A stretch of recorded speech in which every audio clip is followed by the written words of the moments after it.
जय श्री कृष्णा दोस्तों।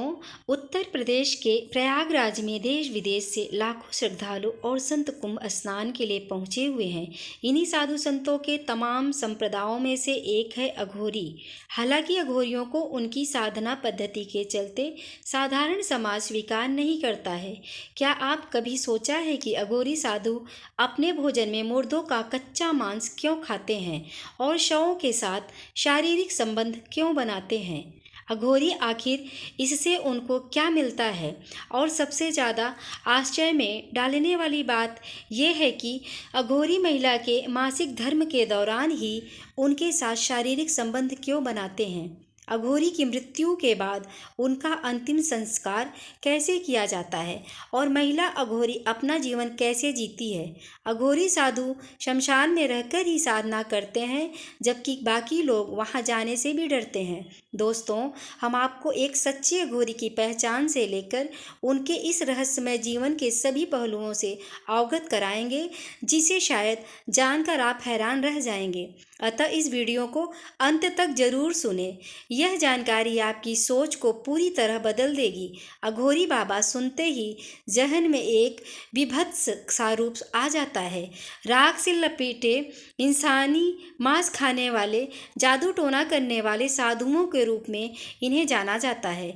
अघोरी शब्द का संस्कृत भाषा में मतलब होता है उजाले की ओर, और साथ ही इस शब्द को पवित्रता और सभी बुराइयों से मुक्ति भी समझा जाता है। लेकिन अघोरियों के रहन सहन और तरीके इसके बिल्कुल विरुद्ध ही दिखते हैं। अघोरियों की इस रहस्यमयी दुनिया से जुड़े कुछ अनजाने पहलुओं को आज हम जानेंगे। शमशान की राख से ढके शरीर, हाथों में मानव खोपड़ी और जीवन और मृत्यु के बीच का गहरा संबंध। अघोरी साधु जिनका जीवन सामान्य साधुओं से बिल्कुल अलग, भयावह और रहस्यमय होता है। शमशान जहां आम लोग जाने से भी डरते हैं, वहां यह साधु अपनी साधनाएं करते हैं और मृत्यु और आत्मा के गूढ़ रहस्यों को जानते हैं, जो हमारी सोच से परे हैं। सदियों से इस साधुओं का जीवन उनकी साधनाएं और उनकी चमत्कारिक शक्तियों का रहस्य और भय से घिरी रही है। अघोरी साधु एक ऐसा नाम है जो अपने आप में ही रहस्य और विचित्रता को समेटे हुए है। इनके जीवन का हर पहलू समाज की परंपराओं और नियमों से एकदम अलग और विपरीत होता है। अघोरी साधु अपने जीवन को साधारण मानव की धारणाओं से परे समझते हैं। जहाँ हम भोजन को पवित्र मानते हैं, वहीं अघोरी साधु शवों का मांस खाते हैं और मानव खोपड़ी, जिसे वे कपाल कहते हैं, उसमें भोजन करते हैं। यह उनके लिए कोई घृणास्पद कार्य नहीं है, बल्कि यह शिव के कपालधारी रूप का अनुसरण है। वे मानते हैं कि शिव का हर रूप पवित्र है, चाहे वह शव हो या मल, कुछ भी उनके लिए अपवित्र नहीं होता। यह अपने शरीर पर शमशान की राख इसीलिए लगाते हैं क्योंकि यह भगवान शिव का प्रतीक मानी जाती है, और इसके पीछे एक वैज्ञानिक पहलू भी है। राख में कैल्शियम, फास्फोरस और अन्य खनिज होते हैं, जो त्वचा की बीमारियों से शरीर की सुरक्षा कर सकते हैं। उनके लिए माता काली और भगवान शिव का भैरव रूप ही उनके गुरु होते हैं, और जिस तरह भगवान शिव और माता काली मुंडों की माला पहनते हैं, अघोरी साधु भी मुर्दों की खोपड़ियों का हार पहनते हैं। अघोरी साधुओं का सबसे विवादास्पद पहलू है उनका यौन संबंधों को लेकर दृष्टिकोण। तो दोस्तों, आज हम आपको अघोरी साधुओं को की इस रहस्यमय और गूढ़ दुनिया की गहराई तक लेकर चलेंगे, जहां जीवन और मृत्यु की सीमाएं धुंधली हो जाती हैं और मोक्ष प्राप्ति का मार्ग साधना की इस दुनिया में छिपा है। अघोरी साधु अन्य साधुओं की तरह ब्रह्मचर्य का पालन नहीं करते हैं। इनके अनुसार जीवन के हर पहलू को स्वीकार करना आवश्यक है, चाहे वह यौन संबंध हो या अन्य वर्जित कृत्य। जितना हम अघोरियों की रहस्यमय दुनिया में गहराई से उतरते हैं, उतना ही हमें रहस्य और रोमांच का अनुभव होता है। राख से लिपटे हुए यह अघोरी साधु शमशान घाट में मिले अध जल शवों का मांस खाते हैं तो कभी शव के साथ यौन संबंध बनाते हैं। वे मासिक धर्म के दौरान जीवित महिलाओं के साथ भी शारीरिक संबंध बनाते हैं। यह जानकर आपके मन में सवाल जरूर उठेगा, आखिर यह साधु कैसे हो सकते हैं? समाज में साधुओं का ब्रह्मचर्य का पालन करना अनिवार्य माना जाता है और अघोरी न तो ब्रह्मचर्य का पालन करते हैं और न ही इनका खान पान साधु संतों जैसा होता है।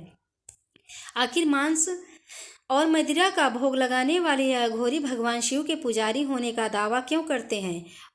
उपनिषद में भगवान शिव को अघोरनाथ कहा गया है और अघोरी बाबा भी शिव के इसी रूप की उपासना करते हैं। बाबा भैरवनाथ भी इनके आराध्य माने जाते हैं। शव के साथ यौन संबंध बनाने और मांस खाने के पीछे भी इनका तर्क अघोर पंथ की ही तरह शाश्वत है। शव के साथ शारीरिक संबंध बनाना शिव और शक्ति की उपासना का एक तरीका है। उनका मानना है कि यदि इस क्रिया के दौरान उनका मन ईश्वर की भक्ति में लगा रहे तो यह साधना का सबसे ऊंचा स्तर होता है। मासिक धर्म में महिलाओं के साथ संबंध बनाने के पीछे भी एक मान्यता है। अघोरी ब्रह्मचर्य का पालन नहीं करते क्योंकि ये अपनी शक्तियों को जागृत करने के लिए कुछ विशेष परीक्षाओं से गुजरते हैं। ऐसी महिलाओं के साथ जिनका मासिक धर्म चल रहा हो, शारीरिक संबंध बनाना उनके लिए शक्ति प्राप्त करने का एक तरीका है। उनका मानना है कि अगर इस दौरान वे भगवान शिव में लीन रह जाते हैं तो उन्हें विशेष शक्ति की प्राप्ति होती है।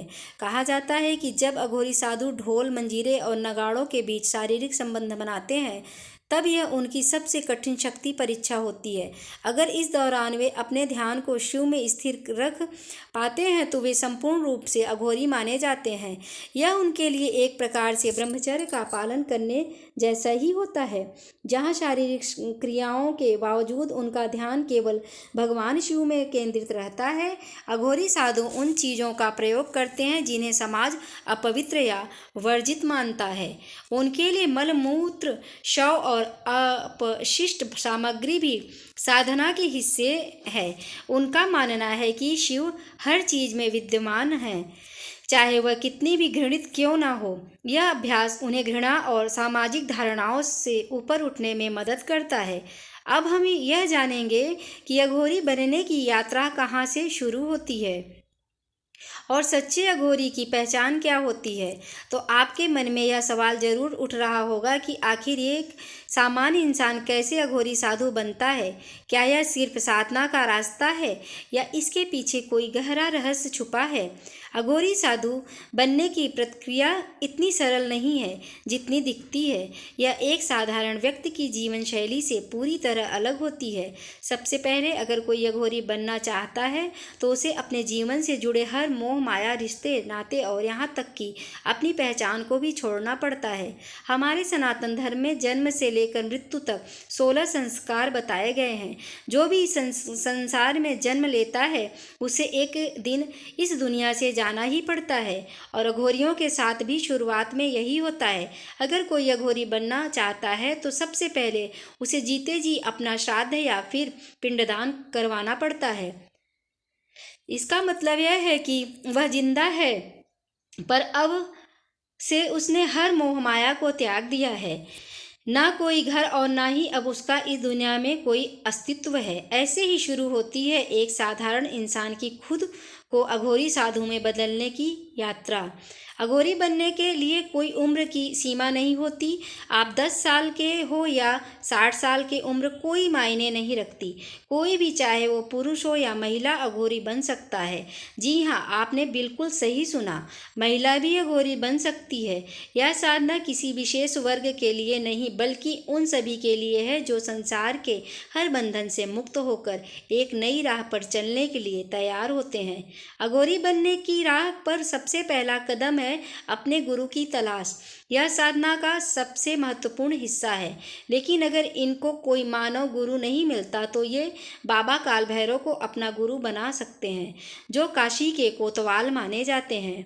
बाबा काल भैरव भगवान शिव के रौद्र रूप हैं, वहीं इनके मार्गदर्शक और गुरु बन जाते हैं। उनकी साधना करके उन्हें गुरु रूप में स्वीकार करना होता है और इसके बाद आता है सबसे बड़ा कदम, पिंडदान। यानी खुद को इस संसार से पूरी तरह से मुक्त कर देना। इसका मतलब है कि इस दुनिया में अब इनका कोई अस्तित्व नहीं रहा। अब से ये केवल शिव के साधक के रूप में जाने जाएंगे। शिष्य का चयन होने के बाद उन्हें एक गुप्त मंत्र दिया जाता है, जो कोई साधारण मंत्र नहीं होता। इस मंत्र को बिना एक भी दिन छोड़े उन्हें लगातार 12 साल तक जपना पड़ता है। 12 साल तक जो भी शिष्य इस साधना को पूरी तरह निभा पाता है, वही इस कठिन मार्ग पर आगे बढ़ने का हकदार बनता है। अघोरी 3 तरह की साधनाएं करते हैं: शमशान साधना, शिव साधना और शव साधना। यह तीनों साधनाएं शमशान घाट के भीतर ही की जाती है। साधना शुरू करने से पहले अघोरी अपने शरीर पर शमशान की भस्म लपेटकर काला चोंगा धारण करते हैं और फिर इस रहस्यमयी साधना को शुरू करते हैं। सबसे पहली होती है शव साधना। अघोरी तंत्र विद्या के धनी होते हैं और यह साधना रात के अंधेरे में ही की जाती है। शव को मांस और मदिरा का भोग लगाया जाता है और कहा जाता है कि साधना के चरम पर पहुंचने पर मुर्दा बोल उठता है।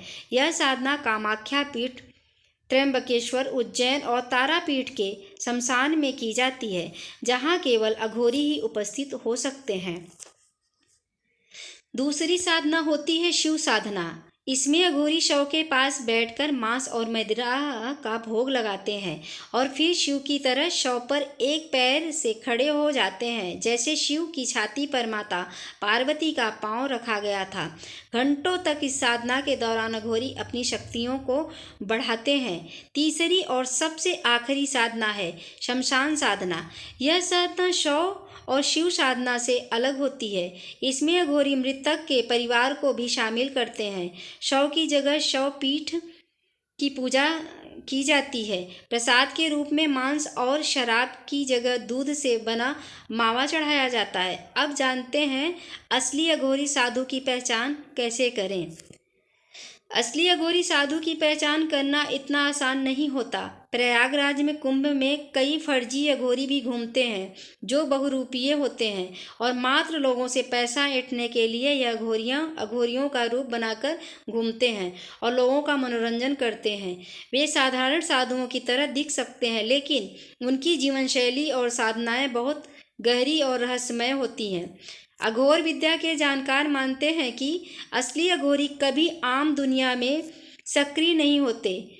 अगर वे समाज में रहते भी हैं तो दिखावा नहीं करते, वे सिर्फ अपनी साधना में लीन रहते हैं। अगर कोई अघोरी आपसे पैसे मांगता है तो समझ जाएं कि वह सच्चा अघोरी नहीं हो सकता है, क्योंकि असली अघोरी कभी किसी से कुछ मांगते नहीं हैं। कलयुग में कोई भी राख लगाकर, काले कपड़े पहनकर और खोपड़ी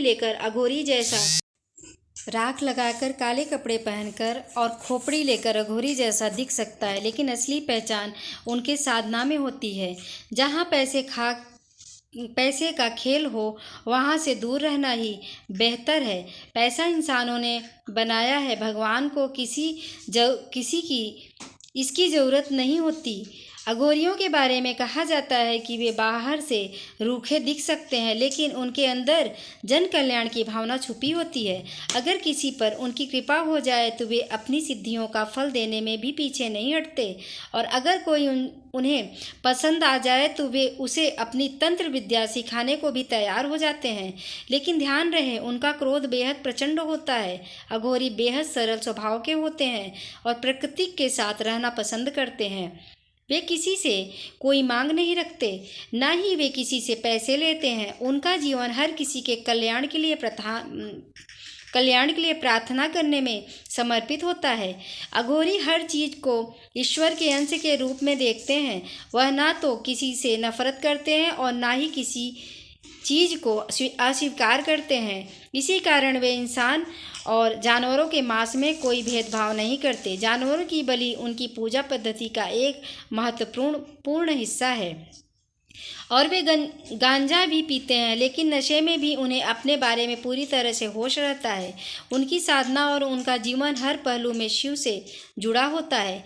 क्या आप कभी अपने जीवन में ऐसे संत, महात्मा या अघोरी साधु से मिले हैं जिसने आपको प्रभावित किया हो तो कमेंट करके ज़रूर बताइए। क्या आप जानते हैं कि जब किसी अघोरी साधु की मृत्यु हो जाती है तो उनका अंतिम संस्कार कैसे किया जाता है और उनके शव के साथ क्या होता है?